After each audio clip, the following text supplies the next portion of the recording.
All India मजलिस इत्तेहादुल मुस्लिमीन के chief Asaduddin Owaisi ने उस्मानिया medical college की नई इमारत बनवाने की मांग की है।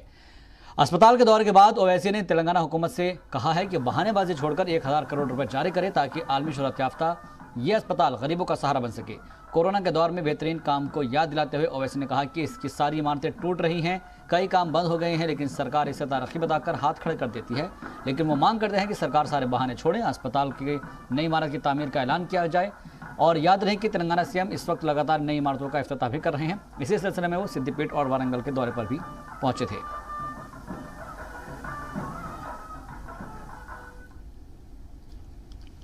आज हम उस्मानिया हॉस्पिटल को आए थे। 2 अराकीन कानून साज काउंसिल और मजलिस के अराकीन बल्दिया, हमने ये एक 100 साल पुरानी इमारत है, एक इदारा है। उस्मानिया मेडिकल कॉलेज ना सिर्फ भारत में बल्कि पूरी दुनिया में उसका नुमाया मुकाम है। उस्मानिया मेडिकल कॉलेज से जो डॉक्टर्स निकले वो दुनिया के कोने कोने में अपने अपने फील्ड में एक्सपर्ट्स हैं, माहिर हैं। आज ये उस्मानिया मेडिकल कॉलेज बिल्कुल खस्ता हाल में आ चुका है। पहली वेव में भी उस्मानिया हॉस्पिटल में कोविड का डेजिग्नेटेड सेंटर बनाया गया था, बेहतरीन यहाँ पर इलाज भी हुआ, लोगों की मौत भी हुई। मगर अब हालात इतने बुरे हैं कि अगर आज गवर्नमेंट ऑफ तेलंगाना एक नई उस्मानिया की हॉस्पिटल की बिल्डिंग नहीं बनाएगी तो और गरीब लोगों का नुकसान इसमें होगा।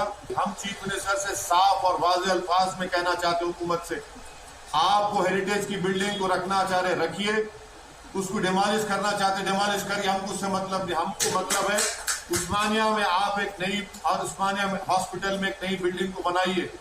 हजारों पेशेंट आते, आप चल नहीं सकते यहाँ पर, तो इसलिए वक्त का तकाजा है, नीड ऑफ द आवर है कि तेलंगाना की हुकूमत फौरन उस्मानिया मेडिकल कॉलेज के लिए एक नई बिल्डिंग का सैंक्शन करे। हालांकि इस मौके पर ओवैसी ने हुकूमत को खबरदार किया है कि अस्पताल के नाम में कोई बदलाव नहीं होना चाहिए, क्योंकि यह रियासत की तारीख से जुड़ा हुआ मामला है। वहीं हैदराबाद की मुस्लिम तहरीक ने ओवैसी के बयान पर सवाल उठाए हैं। बदलना चाहिए, उस्मानिया का नाम के ऊपर कोई कॉम्प्रोमाइज नहीं होगा। नाम भी होगा तो उस्मानिया हॉस्पिटल के नाम से होगा, इसमें कोई काम हम ना नाम पे कॉम्प्रोमाइज कर सकते ना आर्किटेक्चर पर। हेरिटेज की बिल्डिंग है, वो कुछ काम की नहीं है, खाली वो दिखाकर आप पब्लिक को तकलीफ पहुंचा रहे हैं। आप उसको नई बिल्डिंग आप कंस्ट्रक्ट करिए। ये MIM पार्टी का चीफ मिनिस्टर और तेलंगाना गवर्नमेंट से हमारा ये डिमांड है और इंशाअल्लाह ताला हम एक जाकर चीफ मिनिस्टर से मिलकर भी इस बात का उनसे डिमांड करेंगे। शुक्रिया सर। 2015 में हम बोल रहे हैं कि वो हेरिटेज बिल्डिंग का बहाना नहीं बनाना, वो हेरिटेज बिल्डिंग से हमारे को मतलब नहीं है।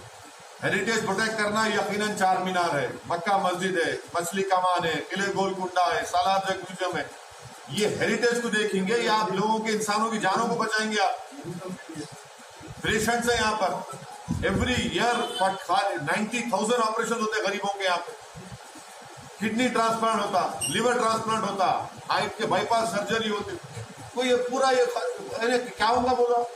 अरे सुनिए, ये हेरिटेज का बहाना बना के डेवलपमेंट नहीं कर रहे उस्मानिया का, हम बर्दाश्त नहीं करेंगे। उस्मानिया दवाखाने को गिराने का एक सिग्नल हमारे मेंबर ऑफ पार्लियामेंट ने दिया, जो इंतहाई शर्मनाक है, अफसोसनाक है। ये तेलंगाना की हुकूमत के चंद्रशेखर राव साहब पुराने निजाम दक्कन की समझिए कि तमाम आसार को मिटाकर अपनी एक नई तारीख तेलंगाना की बनाना चाहते हैं। अब इस सेक्रेटेरिएट को तोड़ दिया गया। सेक्रेटेरिएट निजाम दक्कन ने बनाया था, सेक्रेटेरिएट की मसाजिद को भी तोड़ दिया गया, वो भी निजाम दक्कन के दौर की थी। अभी समझिए कि वरंगल में जेल को तोड़ा गया, वो जेल करीब समझिए 150 साल पुरानी जेल थी वरंगल की, उस तारीख को भी मिटा दिया गया। तो अब उस्मानिया को मिटाने के लिए हजरत वाला तशरीफ लाए, पूरी टीम के साथ आए और पूरा इतना कोविड की इतनी तूफान और महामारी चली, फर्स्ट समझिए वेव में, फिर सेकेंड वेव में, उस वक्त कोई दवाखाने का विजिट नहीं किया उस्मानिया की।